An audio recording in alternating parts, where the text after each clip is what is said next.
আগে তোমাকে পটাই তারপরে তোমার আম্মুকে পটাবো। সব ছেলেরাই একই হয়। আমি আসলে সুন্দর মেয়েদের সাথে ফ্লার্ট করি না।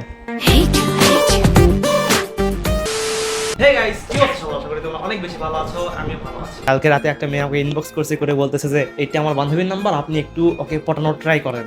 তো আজকে আমি তাকে কল দিব এবং তাকে ইমপ্রেস করার চেষ্টা করব। তো চলো ভিডিওটা শুরু করি। ওয়ালাইকুম আসসালাম। কে? ভালো আছো তুমি?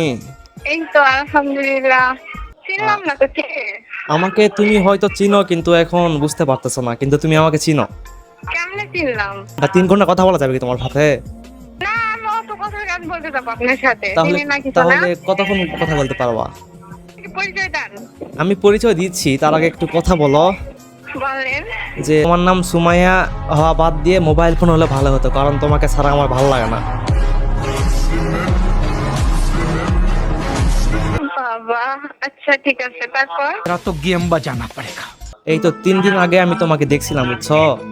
দেখার পরে আমার অনেক ভাল লাগে গেছে তোমাকে। আমার ভাল লাগছে, ভাল লাগার পরে আমি অনেক কষ্ট করে তোমার নাম্বারটা ম্যানেজ করছি। ম্যানেজ করার পরে ও আচ্ছা।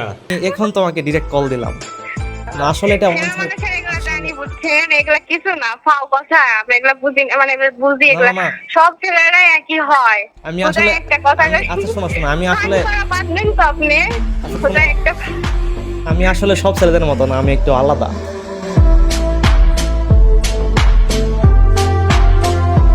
আমি সিরিয়াস না থাকলে তোমাকে আমি দিনের বেলা কল দিতাম, কিন্তু রাতে কল দিতাম না। আম্মুকে ফোন, আম্মুর সাথে কথা বলেন। আমি এগুলো বিষয়ে আগে কিছু তোমাকে জানি না। পটাই তারপরে তোমার আম্মুকে পটাবো। हरामी हो बेटा। করতেছি না, আমি আসলে সুন্দর মেয়েদের সাথে ফ্লার্ট করি না। হ্যাঁ সিরিয়াসলি, আমি খুব সিরিয়াস। আর তুমি কি পটে গেছো নাকি যাওনি সেটা বলো। না, পড়বা কবে পড়বা? পড়বো না। और अभी तो रुको।